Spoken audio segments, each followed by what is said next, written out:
¿Cuántos podían decir hace pocos años que conocían el funcionamiento del proceso penal? Pocos, seguramente, ¿no?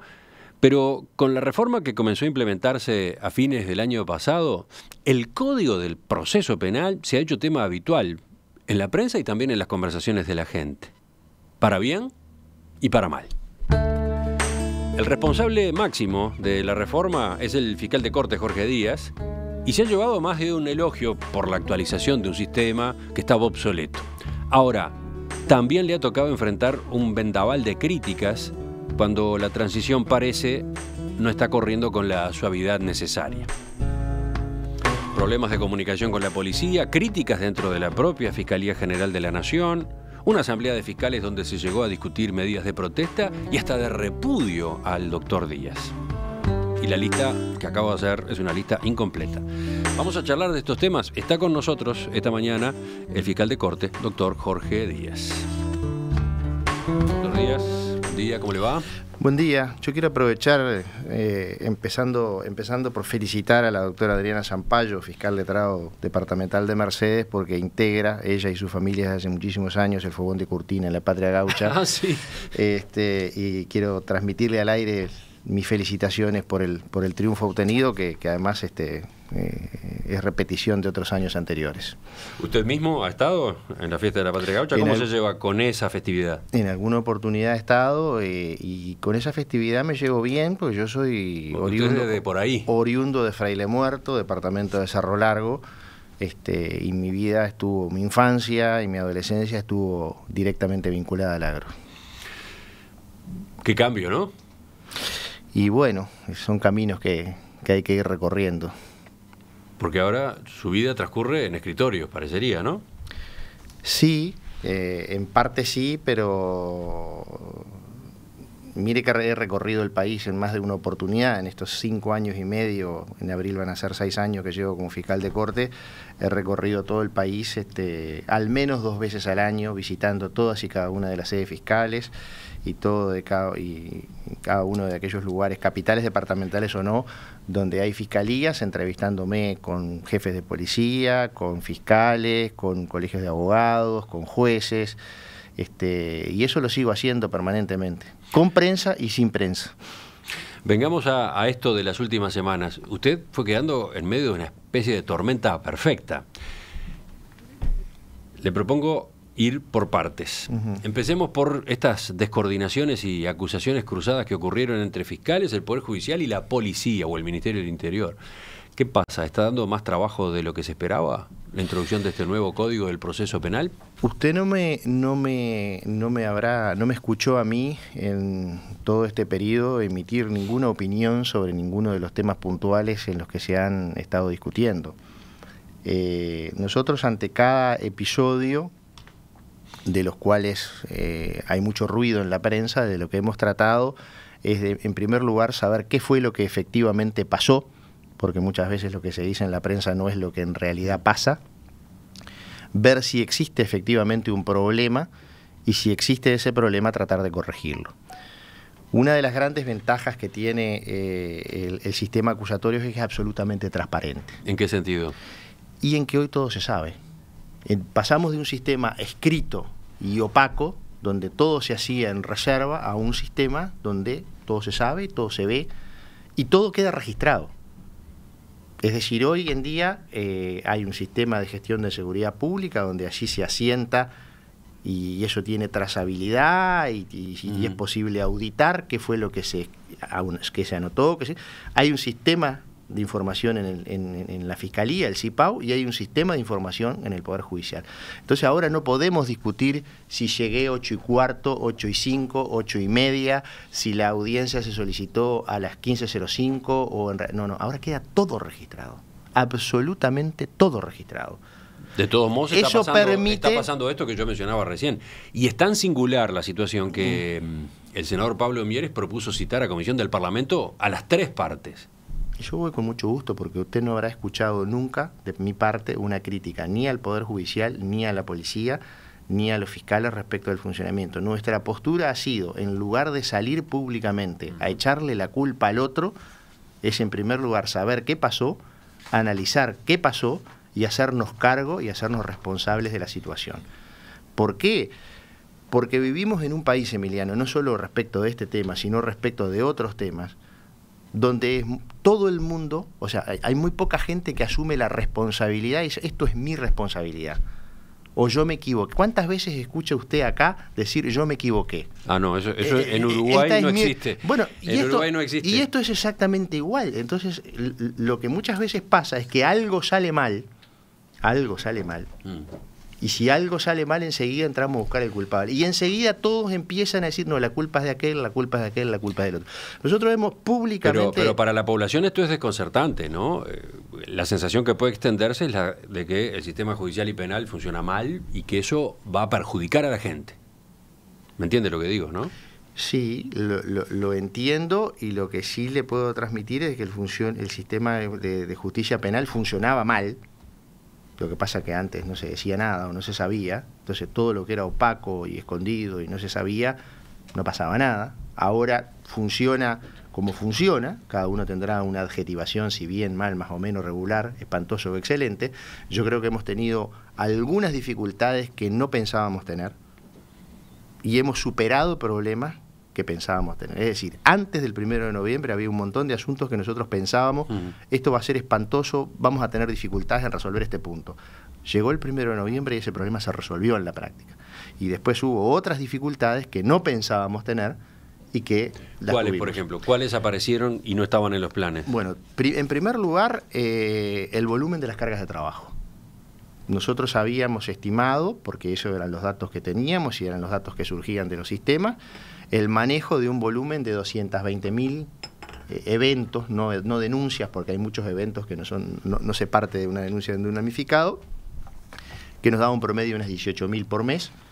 Hoy, a 4 meses de la entrada en vigencia del código, en lugar de tener 18.000 por mes, tenemos 28.000 por mes. Es decir, esa cifra anualizada nos da 340.000 eventos por año, cuando nosotros partimos de una estimación de 220, es decir, un crecimiento del 54% en la cantidad de eventos. ¿A qué se debe ese crecimiento? Porque, esa es la pregunta cantada. La pregunta cantada, y es la pregunta que nosotros nos estamos haciendo en este momento. Una explicación, bueno, puede ser la más sencilla, decir, bueno, aumentaron los delitos. Es una explicación y podría eventualmente en algunos casos justificar ese aumento, pero nunca ese aumento tan grande. La segunda es que antes existiera un subregistro, que es posible. Yo he tenido algunas entrevistas con algunos jefes de policía, sobre todo en el interior del país, que me dicen que efectivamente con anterioridad en algunos lugares había un subregistro porque los eventos leves no se registraban. Y la tercera, que hay un grado de incidencia, es que el Ministerio del Interior estableció un compromiso de mejora de gestión con sus funcionarios, por los cuales se paga, o sea, diferenciadamente, si hay un mejor registro, es decir, si se elimina el subregistro y si la calidad de ese registro es mejor. También está de por medio esos tres factores, el hecho de que los funcionarios policiales ahora disponen de las tablets con las cuales pueden recoger las denuncias in situ. Y para la gente entonces es más fácil que antes presentar una denuncia. Exactamente, ese era el cuarto factor al cual iba, de que pueden, estamos... Y bueno, y de algún modo sería algo parecido a lo de que antes había subregistro, o sea, ahora se está denunciando hechos que antes no se denunciaban, que ocurrían pero que no se denunciaban. Es una explicación posible de este incremento que realmente nos sorprendió, porque pasar de 220 a 340, o sea, si esto se mantiene, evidentemente eso fue sorpresivo y uno no puede tomar una predicción ante un crecimiento tan grande y prácticamente exponencial como el que hubo. Este sistema de recolección de denuncias en las tablets de los policías justamente fue introducido casi al mismo tiempo que la reforma del Código del Proceso Penal. Exactamente. Pero ojo, mire que yo no lo estoy cuestionando, a mí me parece que está bien, sí, porque lo que está mal es que exista un subregistro. Sí, de acuerdo. Lo que está bien que haya un registro adecuado de lo que pasa, porque uno ahí puede trabajar de una manera. El tema es que cuando se hacen previsiones en base a determinados datos estadísticos, bueno, evidentemente habrá que corregirlos. Entonces, si en vez de 18.000 eventos por mes son 28, ¿cómo se corrige? ¿Cómo se enfrenta esa situación? ¿Hay presupuesto como para multiplicar la cantidad de funcionarios, de fiscales? Bueno, la Fiscalía General de la Nación no tiene ese presupuesto asignado, porque el presupuesto, en primer lugar, porque, y acá quiero aventar uno de los fantasmas que se ha asentado por ahí de que a la Fiscalía le dieron todo lo que pidió. Yo cada vez que voy al Parlamento Nacional, a la Comisión de Presupuestos de la Cámara de Diputados y de la Cámara de Senadores, arranco diciendo, miren que a nosotros no nos dieron todo lo que pedimos.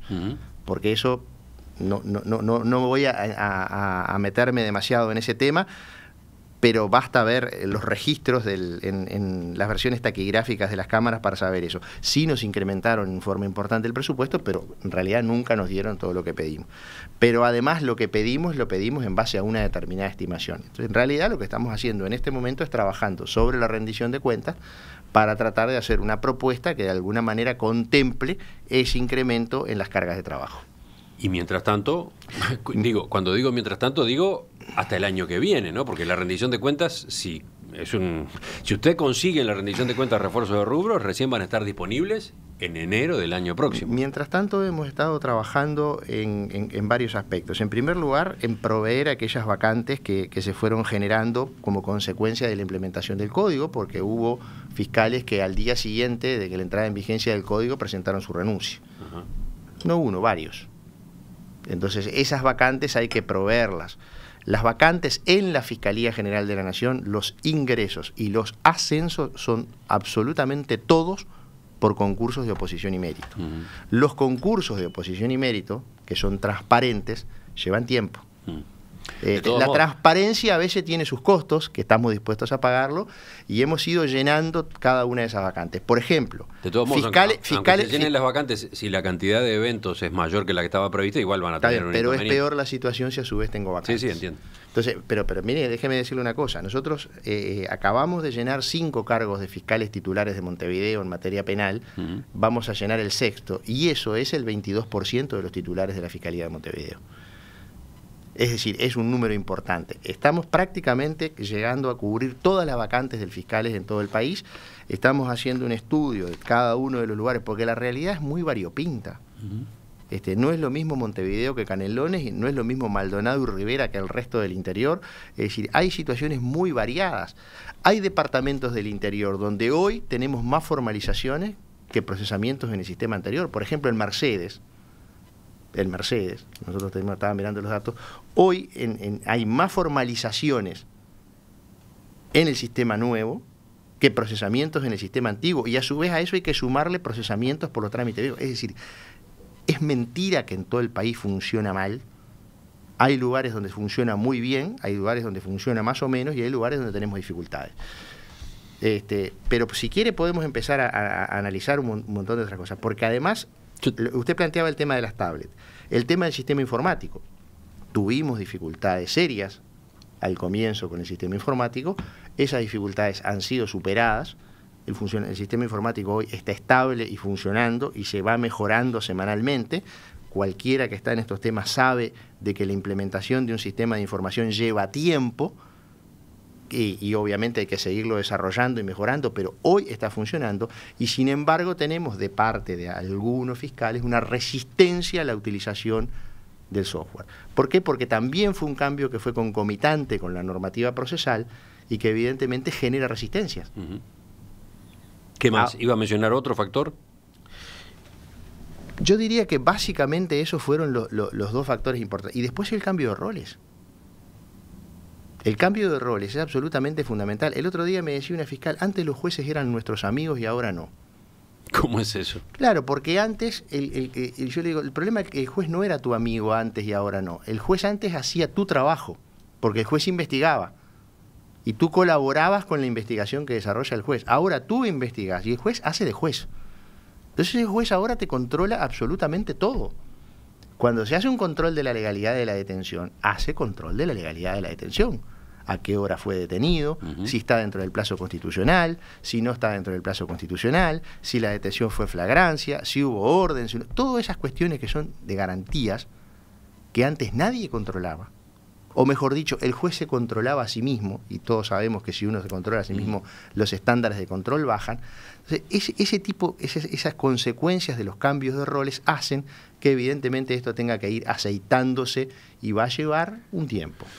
Interesante este panorama general, pero le propondría enseguida que viéramos algunas situaciones particulares que han estado en el tapete en estas últimas semanas. ¿Pudo hablar con la fiscal Diana Salvo después del intercambio de reproches que mantuvo con la policía? No he hablado con ella, no he tenido la oportunidad. Yo estuve una semana y unos días de licencia por razones personales. No lo tengo previsto expresamente, pero no hay ningún inconveniente en sostener esa conversación. Vamos a recordar para los oyentes de qué se trató. De por medio ha estado el Kiki, ¿no? La doctora Salvo se quejó de que la policía había demorado en capturar a Cristian Pastorino, alias Kiki, entre diciembre y febrero, cuando se lo buscaba por el asesinato de su pareja, antes de que el mismo Kiki asaltara aquel supermercado donde mató a una cajera e hirió de gravedad a un guardia. La policía contestó que las demoras se habían debido al trabajo de la fiscal, que no había pedido un allanamiento con la urgencia debida, que no había trabajado en carnaval. A su vez, la doctora Salvo contestó en El Observador: eso es mentira, una infamia, una campaña de enchastre que demuestra que la policía tiene cola de paja. Yo creo que ninguna de esas declaraciones contribuye al necesario clima de entendimiento. Seguramente no. Una de las cosas que nosotros hemos repetido hasta el cansancio, y lo seguiremos repitiendo a lo largo y ancho de todo el país, que el cambio de roles que trae aparejado el nuevo código implica que fiscales y policías tenemos que entender de una vez por todas que no existe más el nosotros y el ellos, que existe el nosotros, que fiscales y policías jugamos en el mismo cuadro, que integramos, para hablar en términos futbolísticos que en el Uruguay todo el mundo entiende, el mismo equipo, y un equipo o gana todo junto o pierde todo junto. Acá sí, no gana el director técnico y pierde los jugadores, ni ganan los jugadores y pierde el director técnico. Ese es el espíritu del senador Pablo Mieres cuando los convoca a los tres, o mejor dicho, a las tres partes al Parlamento, encontrar la forma de encauzar esa vinculación. Nosotros lo hemos dicho y lo hemos repetido hasta el cansancio, lo hemos dicho en entrevistas de prensa. La última entrevista de prensa que di yo está en el semanario Búsqueda de hace 2 semanas, donde prácticamente se dice eso, y lo hemos dicho en todos y cada uno de los departamentos, con los fiscales, con los policías, en todos los lugares donde hemos tenido reuniones, y lo vamos a seguir diciendo, porque esa es la esencia. Si no entendemos eso, si los fiscales siguen sentados en sus despachos y los policías sentados en su comisaría, esto no va a caminar. Lo que tenemos que entender, claro, es eso, es un cambio de roles. De todos modos, sea como sea, acá hubo problemas de comunicación serios, ¿no? Y consecuencias, porque tenga quien tenga la culpa, murió una joven mujer, una cajera, un hombre quedó herido con lesiones de por vida, y es probable que ahora, esas pérdidas se hubiesen evitado de haberse trabajado con otra celeridad, de haberse coordinado mejor, ¿no? Sí, esa es la sensación que quedó. Yo creo que la sensación que queda es más bien producto de estas declaraciones altisonantes. Bueno, sí. Porque lo que habría que ver, y a lo que yo le planteaba al principio, es saber qué fue efectivamente lo que pasó. Si efectivamente se liberaron las órdenes, la orden de detención estaba librada, es decir, la policía tenía orden de captura. ¿Qué pasó con las órdenes de allanamiento? Porque ese es otro tema sobre el cual también se ha hablado mucho y a mí me interesa aclarar. Hoy por hoy, un fiscal desde su casa con una tablet, todos los fiscales hoy tienen tablet. Todas las tablets están conectadas al sistema de información de la Fiscalía, y en Montevideo en particular, porque en Montevideo hay interoperabilidad entre la Fiscalía y el Poder Judicial, no así en el interior, donde todavía eso no lo hemos logrado. Desde su casa el fiscal puede pedir una orden de allanamiento. Desde su casa. Y quedó también claro en otro episodio de que el Poder Judicial, en un caso concreto que se planteaba, quedó, porque aparte una gran ventaja que tiene... ¿Quedó claro qué decía? Quedó claro de que la orden de allanamiento en otro caso se había expedido en 23 minutos. En otro caso que también cobró repercusión mediática. Es decir, los tiempos son razonables y se utilizan los instrumentos de los cuales se dispone. El problema es que muchas veces hay una resistencia a la utilización de los instrumentos de los que se dispone, o una forma de trabajar que... A ver, los fiscales tienen independencia técnica, eso está absolutamente claro, está consagrado en la ley. Bueno, hay una discusión sobre eso también de la que me gustaría hablar dentro de unos minutos. Pero me encantaría. Vamos a ese y otros temas enseguida. La implementación del nuevo Código del Proceso Penal viene generando dolores de cabeza, ruidos, polémicas. Ustedes saben, ha habido acusaciones cruzadas, quejas por falta de personal, problemas de comunicación entre las distintas partes del sistema judicial penal. De varios de esos asuntos estamos conversando esta mañana con el doctor Jorge Díaz, fiscal de Corte. Doctor Jorge Díaz, estábamos hablando de cruces de acusaciones. Ahora, también ha habido acusaciones adentro mismo de la Fiscalía. Lo más sonado fue el planteo de la doctora Gabriela Fossati. A fines de febrero, ella informó públicamente que se había dispuesto su traslado de la Fiscalía de 12º turno de Montevideo a la de primer turno, que se encarga de asuntos anteriores a la puesta en práctica del nuevo código. Ella interpretó que el traslado es una forma de persecución por sus críticas al funcionamiento del nuevo proceso penal, que se busca sacarla del medio para que no moleste, según dijo. Pero además agregó esto otro: no existen garantías para investigar causas cercanas al poder. Ya hubo un comunicado de la Fiscalía en torno a estos dichos, pero ¿en qué está hoy todo este caso? En absolutamente nada. El traslado que no se pudo concretar en el día para el cual estaba dispuesto por una licencia por enfermedad de la doctora Fossati, cuando se reintegró se efectivizó y hay un recurso administrativo contra el acto administrativo que dispuso el traslado, como corresponde recurrir a los actos administrativos cuando uno entiende que se siente perjudicado, y se va a tramitar y se va a sustanciar. ¿Por qué se dispuso concretamente este traslado, el de la doctora Fossati? Mire, nosotros tenemos 4 fiscalías en... Se lo pregunto, ¿sabe por qué? Porque ella ha explicado que estaba especializándose en el nuevo código, en el nuevo procedimiento penal, está haciendo un posgrado en esa materia, y a ella justamente se la traslada a tareas vinculadas con lo que queda del proceso anterior. ¿Cómo se entiende? Primero hay que entender de que este traslado, y así lo dijimos en el comunicado, no es una sanción. Se trata para que entendamos, se trata de un traslado de una fiscalía a otra, de la misma categoría y en la misma materia. Es decir, prácticamente lo que se pasa de tratar asuntos penales que tramitan por un código a asuntos penales de igual importancia y significación que tramitan por otro código. ¿Pero no se está desaprovechando una especialización de la doctora Fossati? Es una especialización que se está realizando.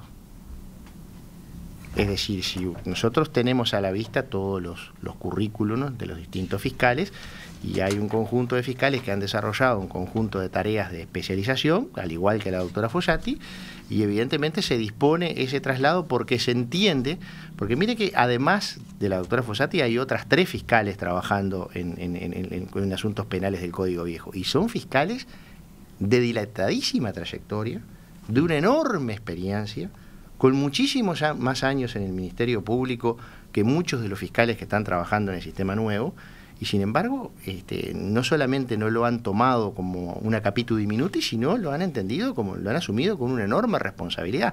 Casualmente, las otras 3 fiscales tienen una dilatadísima trayectoria dentro del Ministerio Público, y yo creo que sostener que un pasaje de una fiscalía de esa categoría a otra, cuando se tratan de la misma materia, es prácticamente establecer una especie de capitù diminuti sobre los derechos de aquellas personas que se están tramitando en esas causas, y que son muchísimas, y que hay que resolverlas, y hay que tratar de resolverlas lo más rápidamente posible, y para eso se necesita fiscales que tengan determinadas aptitudes y determinadas habilidades. Y lo otro, para el código nuevo se necesitan. Y además que también sabemos que eso va a ser transitorio, porque una vez que esas causas se vayan agotando, los recursos humanos que hoy están destinados a esas causas van a pasar al sistema nuevo. O sea, cualquier destino a CPP viejo va a ser algo transitorio. CPP es el Código de Proceso Penal viejo va a ser transitorio, porque en la medida que las causas se agoten van a ser destinadas. Ahora, y lo otro, sí, a mí me preocupa porque no existen garantías para investigar causas cercanas al poder. Esto le preocupó especialmente al diputado Ope Pasqué, que lo está citando a usted, a que concurra al Parlamento a responder a propósito de esta inquietud.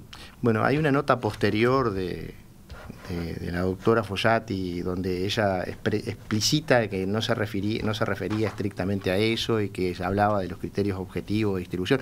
Lo vamos a aclarar cuando vayamos al Parlamento. Sí, pero lo que está claro, la forma como se distribuyen los casos entre los distintos fiscales. Lo que está absolutamente claro es que, en primer lugar, la doctora Fossati no tenía ninguna causa investigando vinculada al poder. Aquellos fiscales que sí las tienen, aquellos fiscales que sí las tienen. Estoy pensando en el doctor Luis Pacheco, estoy pensando en la doctora Herminia Biotti en Mercedes con el caso Bascú, estoy pensando en la doctora Alejandra Umpierres en Melo con los casos de Botana. Es decir, estoy pensando en un montón de fiscales a lo largo y ancho de todo el país que tienen asuntos donde están denunciadas estas personas y que están tramitando esas investigaciones y que en ningún caso han planteado que no tengan las garantías. Porque es muy fácil a veces hacer alguna declaración rimbombante que causa efecto, que causa daño, pero hay que hacerse cargo de eso. Entonces, si los fiscales tienen independencia técnica como la tienen y está consagrado en la ley, como toda la vida estuvo consagrado, ¿por qué? ¿Cuál es la limitante? Bueno. ¿Dónde está la limitante? Bueno, y sabe, le voy a decir una cosa, la limitante no existe. La limitante no existe, porque lo único que cambió luego de la aprobación del estatuto, lo único que cambió fue que los fiscales tienen que actuar con unidad de acción, que se aplican los principios de unidad de acción y jerarquía. Esos principios de unidad de acción y jerarquía se concretizan en instrucciones generales que no pueden hacer referencia a ningún caso particular, ni directa ni indirectamente, que no dicta el fiscal de corte, que dicta un consejo de instrucciones generales, que está integrado por el fiscal de corte, un representante del Poder Ejecutivo, un delegado de la sociedad civil, un delegado de la Asociación de Magistrados. Es decir, es un consejo colegiado el que establece las instrucciones generales. Las instrucciones generales están publicadas en la página web, se comunican al Parlamento, son públicas, está absolutamente claro que son generales, que no tienen relación con ningún caso concreto. Es más, no se dictó ninguna instrucción general que tenga que ver con casos de corrupción. Entonces, ¿cuál es la limitante para investigar? ¿Sabe qué pasa? La limitante no existe.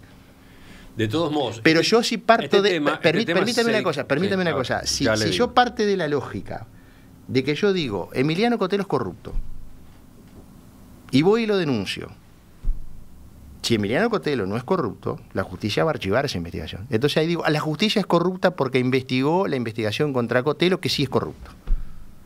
Si uno entra en esa lógica perversa, podrá tener réditos políticos, quien lo haga, yo no lo discuto, pero le causa un enorme daño a la institucionalidad del sistema de administración de justicia de este país. Pero usted sabe que tanto dentro de la Fiscalía como afuera hay quienes denuncian que usted en particular tiene demasiado poder, más allá de lo que la letra de la ley dice, más allá de lo que son las atribuciones que en principio están asignadas por la normativa. Alguien que pone mucho énfasis en esto es el doctor Gustavo Salle, con quien conversamos hace unos días. La ley indica que el fiscal de corte puede dar instrucciones generales. Fiscal de corte no. Eso, primer error conceptual. El fiscal de corte no puede dar ninguna instrucción general. Las instrucciones la dicta ese Consejo General de Instrucciones Generales colegiado. Bien. De todos modos, el doctor Salle afirma que usted va más lejos de lo que su cargo le permite y lo decía en estos términos. Por ejemplo, en la entrevista de hace unos días, decía: en el aspecto operativo, Díaz da instrucciones sobre casos concretos. Y entonces me señalaba a mí, usted podrá poner en duda lo que estoy diciendo, pero el propio Díaz se encarga de dar los elementos probatorios. Yo le pregunté a cuáles se refería y puso sobre la mesa el caso Balcedo. Cuando el doctor Jorge Díaz viaja a Maldonado y en lugar de hablar del caso el fiscal Morosoli, quien habla es el propio Jorge Díaz ante los micrófonos y dice, en este caso tolerancia cero. Entonces Salle remarca dos aspectos.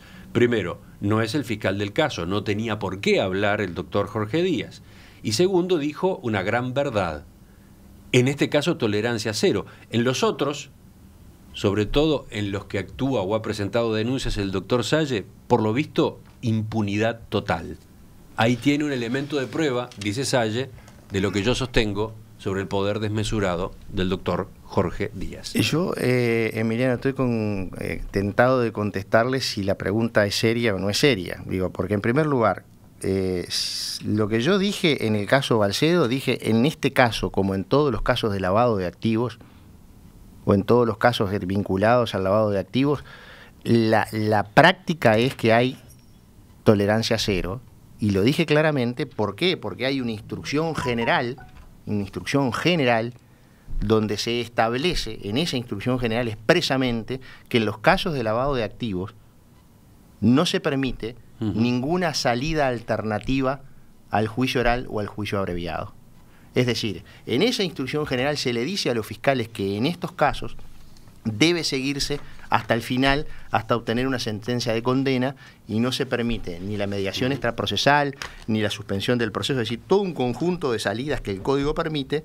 Esa instrucción general le indica que por la gravedad de estos temas, los fiscales deben o hacer un juicio abreviado y obtener una sentencia de condena, o ir a un juicio oral si lo entienden pertinente. Luego cada uno dirá si en ese caso tengo o no tengo la prueba y si efectivamente es un caso.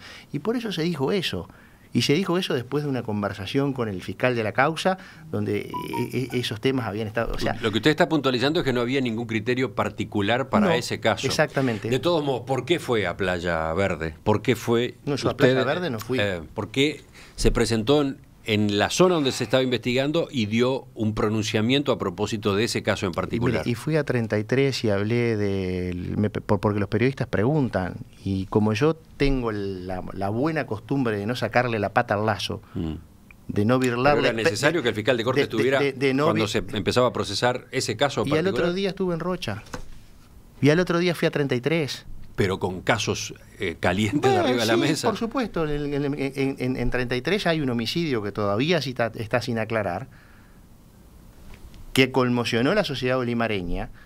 Lo que pasa es que hay gente que a veces los periodistas son muy glamorosos, atienden a aquello que tiene glamour, pero el homicidio de Daniela Pérez en 33 todavía está sin aclarar. Y también estuve allí y también hablé... ¿Por qué tenía que ir? Porque recorro todo el país. No, está bien, pero puede sospecharse, ahí viene la especulación a propósito de que usted va y dicta instrucciones o va e influye en el accionar de los fiscales. Eso es una mera especulación que no tiene ningún fundamento. Con ese grado de susceptibilidad, entonces yo vengo acá específicamente, digo, vamos a decirla, porque acá parece que hay una especie de paranoia de que todo lo que hace Díaz hay que mirarlo con una lupa, y hay que ver, y es por esto, por aquello, por lo otro. A ver, vamos a no ser tan paranoicos. Entonces, con ese criterio, ¿sabe qué pasa? ¿Sabe a lo que se tiende? A que Díaz no salga de su despacho. A que se quede sentado en su despacho y que no trabaje. Usted sabe que no es el doctor Salle el único que hace este tipo de planteos. Esto está arriba de la mesa. Por eso se lo estoy planteando acá, en esta entrevista, ¿no? Mire, las atribuciones que tiene el fiscal de corte son las atribuciones que están en la ley. Dentro de la Constitución y la ley todo, fuera de la Constitución y la ley nada. Esa ley fue aprobada en el Senado por unanimidad y en diputados por una amplísima mayoría. Es decir, acá hay una política de Estado de transformar a la Fiscalía en un servicio descentralizado. A mí me hubiera gustado hoy hablar de todo lo que se ha hecho en la Fiscalía en estos últimos 5 años. La Fiscalía es hoy un servicio descentralizado, la Fiscalía redefinió sus cometidos, la Fiscalía, por ejemplo, adquirió el año pasado 2 edificios en Montevideo, un edificio al interior, la Fiscalía tiene un sistema de información, es decir, hay un montón de cosas positivas que se han hecho y que el sistema político la sabe porque se les informa permanentemente, y esta ley va en línea y en sintonía con una política de Estado que no es muy diferente a las políticas de Estado que se siguen en el resto de los países del mundo. Lo que pasa es que nosotros teníamos una ley del Ministerio Público que era del siglo XIX. Había gente, dentro de las cuales está alguna de las personas que usted me nombró, que quería seguir teniendo ese sistema del siglo XIX. Bueno, pero eso es un tema filosófico. ¿Y por qué querían? ¿Cuál era el beneficio? Y no lo sé. Pero ¿por qué pensamos en un beneficio? ¿Por qué no pensar en que filosóficamente se tiene una posición contraria? Bueno, yo creo que la lógica... Está la discusión incluso a propósito de la inconstitucionalidad, eventual inconstitucionalidad del nuevo código. Bueno, no, también se planteó la inconstitucionalidad de la creación, porque acá se ha planteado la inconstitucionalidad hasta de la respiración de Díaz. Se planteó la inconstitucionalidad de la creación de servicios descentralizados, la Corte la rechazó. Se planteó la inconstitucionalidad de la redefinición de cometidos, la Corte la rechazó. O sea, todas las inconstitucionalidades que han planteado han sido rechazadas. Sin embargo, se sigue gritando a través de los medios de comunicación, tal cosa es inconstitucional. Ahora, la única que puede decir si una norma es constitucional o no es la Corte. Enseguida le planteo una última pregunta por hoy.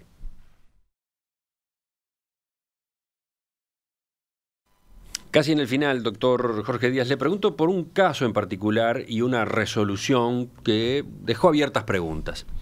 El fiscal de crimen organizado, Luis Pacheco, decidió archivar la causa por eventuales sobrecostos en la construcción de la planta de biodiesel de Alur en Paysandú. Durante la investigación, el fiscal necesitaba un peritaje para poder sacar conclusiones en un asunto que no era, obviamente, de su especialidad. Lo solicitó a la Universidad de la República. No era un peritaje sencillo, se necesitaba que confluyeran distintas facultades, en fin. Costaba unos $360.000. Debido a ese costo, no pudo realizarse. Es habitual que se planteen estos problemas, que no haya una alternativa para laudar una cuestión como esta. Mire, lo que sé de ese caso es lo que ha salido en la prensa, que es lo que usted acaba de resumir sintéticamente. No conozco el expediente, no tengo ni idea de qué contenido tiene ese expediente. Respecto de los peritajes, fuera de este tema, porque del caso no puedo hablar porque no conozco el expediente, fuera de este caso es un problema que se nos ha planteado en el sistema antiguo, porque esta causa tramita por el sistema antiguo, y se nos va a plantear en el sistema nuevo, que es el costo de los peritajes de alta especialización. O sea, ni el Poder Judicial ni la Fiscalía cuentan con recursos como para financiar peritajes de estas características. Pasó, usted recuerda el expediente del Banco Comercial. Sí, claro. Usted recuerda la causa por la cual se investigaba a los hermanos Ron y se procesó a todo el directorio del Banco Comercial luego de la crisis del 2002. Ahí hubo que hacer un peritaje que salió $150.000 y ese peritaje en su momento lo pagaron los bancos. Y ahí hubo una crítica en su momento de que el peritaje lo pagaban los bancos ex dueños del Comercial, y que de alguna manera era un peritaje que estaba pagado por los propios involucrados, etcétera, etcétera. Es decir, este problema no es nuevo y hay que resolverlo. La única manera de resolverlo es tener una asignación presupuestal que permita poder pagar esos peritajes. Hoy no existe. Hoy no existe. $360.000, de todos modos, claro, suena una cifra muy alta, ¿no? Estamos hablando de un caso. Pero ese era el presupuesto que se había pasado. No puedo opinar porque no conozco el caso. Lo cierto es que no se encargó ese peritaje. Entonces, si no existió esa opinión técnica, esa evaluación técnica que se precisaba, ¿puede asegurársele a la población con tranquilidad, con seguridad, que verdaderamente no hubo un ilícito en un caso como ese? Yo creo que la pregunta, con muchísimo gusto, le pediría que se la transmita al doctor Pacheco, el fiscal de la causa, que es el que conoce el expediente. Pero usted, no como fiscal de corte, ¿no le preocupa que pasen estas cosas? No, a mí me preocupa que cualquier delito quede impune. Me preocupa que queden impunes los delitos del pasado. Me preocupa que queden impunes los delitos del pasado. Me preocupa que queden impunes los delitos de hoy, me preocupa que queden impunes los delitos de mañana, que quede impune cualquier delito me preocupa. Y si están vinculados a casos de corrupción me preocupan más, o de presunta corrupción. Lo que pasa es que acá hay un tema que en un Estado democrático todos somos inocentes hasta que se demuestre lo contrario. El Estado tiene la carga de demostrar que una persona cometió un delito. Entonces ahí la preocupación es, tenemos que tener, y en eso sí estoy de acuerdo, tenemos que tener las herramientas suficientes como para poder investigar este tipo de delitos. Y si hay que contratar un peritaje privado, tendríamos que tener la posibilidad de poder pagarlo. Pero incluso pasa con los peritajes en el exterior. Hay un conjunto de pericias que hoy en día se tienen que hacer necesariamente en el exterior. En muchos casos tenemos convenio y en base a esos convenios se pueden hacer.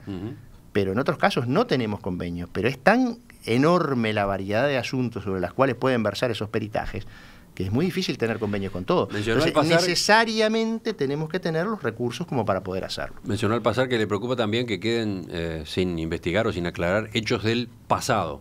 Está aludiendo a violaciones a los derechos humanos durante la dictadura. ¿Esto es una referencia a la creación de la Fiscalía Especializada hace poco? Y bueno, a buen entendedor pocas palabras bastan, porque parece que hay alguna gente que le molesta que queden impunes ciertos delitos y otros no.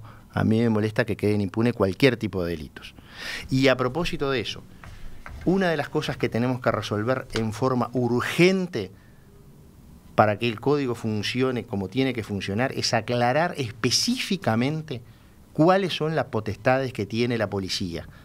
Porque acá hay un ruido en la línea que no viene de la Fiscalía, que viene de algún otro lado, o capaz que en parte de la Fiscalía también asumamos la responsabilidad que qué es lo que puede hacer o no la policía. Porque yo he escuchado el discurso, la policía tiene las manos atadas para investigar. Y ahora estaba mirando en una red social donde una persona de un sindicato de la policía dice la policía tiene las manos atadas. Eso es falso. O mejor dicho, no es falso, es conceptualmente erróneo. Entonces, si hay alguna norma del código que necesita ser aclarada, pues nosotros estamos dispuestos a trabajar para que se aclare y para que no haya ningún tipo de confusión conceptual. Doctor Jorge Díaz, fiscal de corte, le agradezco que nos haya acompañado esta mañana. Gracias a usted por la invitación y espero pronto una invitación para poder hablar de todas las cosas buenas que se han hecho en la Fiscalía y que lamentablemente a veces quedan perdidas atrás de, como dice la canción de Sabina, ruido, mucho ruido Sí, sí. y pocas nueces. Nos quedaron varios temas afuera de la entrevista, de todos modos.